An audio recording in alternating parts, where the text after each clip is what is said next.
ಬಾಗಲಕೋಟೆ ಜಿಲ್ಲಾ NS ಕ್ರಿಯಾಶೀಲ ಅಧ್ಯಕ್ಷ ಹಾಗೂ ಆತ್ಮೀಯ ಸಹೋದರ ವಿಜಯ ಕಿತ್ತೂರು ಅವರೇ, ರಾಜ್ಯ ಯುವ ಕಾಂಗ್ರೆಸ್ನ ರಾಷ್ಟ್ರೀಯ ಯುವ ಕಾಂಗ್ರೆಸ್ನ ಕಾರ್ಯದರ್ಶಿ ಆತ್ಮೀಯ ಸಹೋದರರು ಆಗಿರುವಂತಹ ಶ್ರೀ ವಿವೇಕ್ ಯಾವಗಲ್ ಅವರೇ,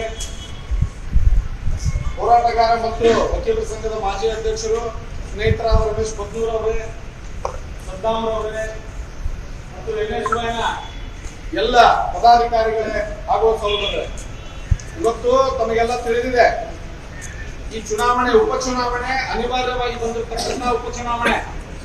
ಈ ಉಪಚುನಾವಣೆಯಲ್ಲಿ ಎಂದಿನಂತೆ ತನ್ನ ಹಳೆಯ ಚಾಳಿಯನ್ನ ಬಿಜೆಪಿ ಅಭ್ಯರ್ಥಿ ಮುಂದುವರಿಸಿದ್ದಾರೆ.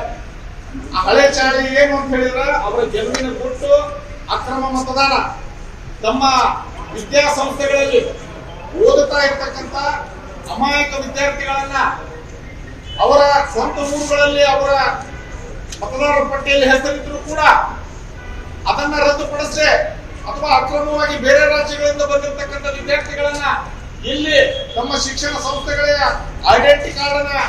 ಐಡಿ ಕಾರ್ಡ್ಗಳನ್ನು ಕೊಟ್ಟು, ಹಾಸ್ಟೆಲ್ ನಂಬರ್ಗಳನ್ನು ಕೊಟ್ಟು ಅವರನ್ನು ಉದ್ದೇಶಪೂರ್ವಕವಾಗಿ ಮತದಾರರ ಪಟ್ಟಿಯಲ್ಲಿ ಸೇರ್ಪಡೆ ಮಾಡಿ ತಮ್ಮ ಚುನಾವಣಾ ರಾಜಕೀಯಕ್ಕೆ ಬಳಸಿಕೊಳ್ತಕ್ಕಂಥ ಯಾವುದಾದ್ರೂ ಒಂದು ಹೀನ ಸಂಸ್ಕೃತಿಗೆ ನಾಂದಿ ಹಾಡಿದವರು ಯಾರಾದ್ರೂ ಇದ್ರೆ ಅದು ಬಿಜೆಪಿ ಅಭ್ಯರ್ಥಿ ಚರಂತಿ ಮಠ ಅಂತ ಹೇಳ್ಬೇಕಾಗ್ತದೆ. ಈ ಸಂದರ್ಭದಲ್ಲಿ ವಿದ್ಯಾರ್ಥಿಗಳ ಭವಿಷ್ಯವನ್ನ ಯಾವುದೇ ರೀತಿ ಮುಂದೆ ಆ ವಿದ್ಯಾರ್ಥಿಗಳು ಚುನಾವಣೆಯಲ್ಲಿ ಭಾಗಿಯಾಗಿ ಮತದಾನ ಮಾಡಿದ್ದೆ ಆದ್ರೆ ಆ ಚುನಾವಣೆಗಳ ಎರಡು ಕಡೆ ಹೆಸರಿದ್ದದ್ದು ನಂತರದಲ್ಲಿ ಗೊತ್ತಾದ್ರೆ ವಿದ್ಯಾರ್ಥಿಗಳ ಭವಿಷ್ಯಕ್ಕೆ ಕೂತು ಅಂತ ಒಂದು ದುಸ್ಸಾಹಸಕ್ಕೆ ವಿದ್ಯಾರ್ಥಿಗಳನ್ನೇ ಪ್ರೇರೇಪಣೆ ಮಾಡಿ ತಮ್ಮ ಚುನಾವಣಾ ರಾಜಕಾರಣ ಮಾಡ್ತಕ್ಕಂಥದ್ದು ಇದು ಹೀನ ಸಂಸ್ಕೃತಿ ಅಂತಕ್ಕಂಥದ್ದನ್ನ ಈ ಸಂದರ್ಭದಲ್ಲಿ ಹೇಳಿಕೆ ಬಯಸ್ತೇನೆ.